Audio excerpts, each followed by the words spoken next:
istənilən şəxsin telefonuna giriş edə bilirdi.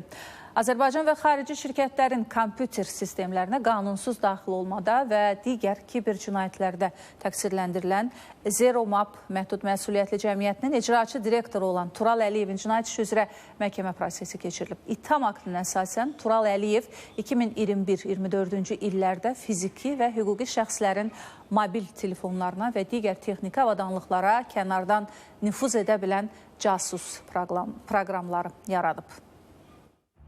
Təqsirləndirilən Tural Əliyev Amerika Birləşmiş Ştatları və İsrail şirkətlərindən məxsus hamıya açıq olmayan məlumatlara giriş edərək kiber hücumlar təşkil edib. Məhkəmədə sərbəst ifadə verən Tural Əliyev bildirib ki, orta təhsilli olsa da kompüter təminatı və proqramlaşdırma sahəsini akademik səviyyədə bilir. Əsasən audit işləri ilə məşğul olduğunu deyən Tural Əliyev qeyd edib ki, müəyyən proqramlar yaradaraq dövlət yönlü işlərdə istifadə olunmasını istəyib və düşünüb ki, bu cür proqramları xarici ölkələrdən almaq əvəzinə özümüz yaradıb yerli brend kimi istifadə edək. O həmçinin hazırladığı proqramın imkanlarından danışıb. Yaratdığım proqram vasitəsilə istənilən fiziki və hüquqi şəxsin mobil telefonuna daxil olub zəngləri və WhatsAppdakı yazışmaları görmək mümkündür. Casus olan proqramı test üçün öz mobil telefonuma yönəltmişəm. Həmin proqramı yalnız MDB ölkələri üçün bağlamışam. Tural Əliyevin məhkəmədə verdiyi bu ifadə bir daha kiber təhlükəsizlik mövzusunu gündəmə gətirir. İnformasiya təhlükəsizliyi üzrə mütəxəssislər bildirir ki, bugün şəxsi məlumatların üçüncü şəxsin əlinə keçməsindən heç kim sığortalanmayıb. Amma kiber dələduzların qurbanı olmamaq üçün diqqət edilməli olan bir neçə məqam var. Hansısa bir vətəndaşın, hansısa bir şəxsin nömrəsini bilirəm, sırf onu kənardan mən hər hansı bir müdaxilə eləyə bilərəm. Bu biraz absurd yanaşmadır.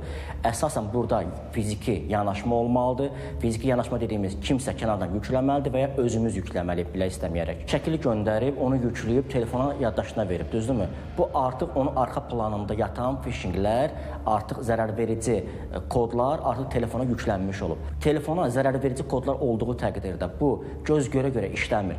O telefonu bloklayır, hər hansı bir smart ağıllı cihazı bloklayır və onu sanki sönmüş kimi eləyir, ekranı qaraldır və arxa planda öz prosesini görür. İfadəsinin davamında yaratdığı proqramlarla istənilən şəxsin telefonuna daxil olmağın mümkün olduğunu deyən Tural Əliyev bunun bir neçə yolu olduğunu deyir. Həmin şəxsə zəng edəndə telefonu götürürdüsə, artıq həmin telefona daxil olunurdu və yaxud sosial şəbəkələrdə kiməsə bir foto göndərilirdisə, həmin fotonu açırdısa, o zaman telefona daxil olunurdu. Tural Əliyev onu da əlavə edib ki, o Birləşmiş Ştatlara aid olan şirkətin sisteminə qanunsuz daxil olub və bunu nüfuz qarşılığında edib və kiçik məbləğlərdə də pul alıb. Məqsədi isə sistemi yoxlamaq, özünü tanıtmaq olub. Mütəxəssislər bildirir ki, texnologiyanın yüksək sürətlə inkişaf etdiyi bir vaxtda qlobal şirkətlər belə hücumlardan sığortalanmayıb. Əgər ki, lazımi təhlükəsizlik qaydaları, lazımi prosedurlar təyin olunmayıbsa, əməl olunmayıbsa, təbii ki, o müəssisəyə, o dövlət qurumuna sızmaq olacaq. Bir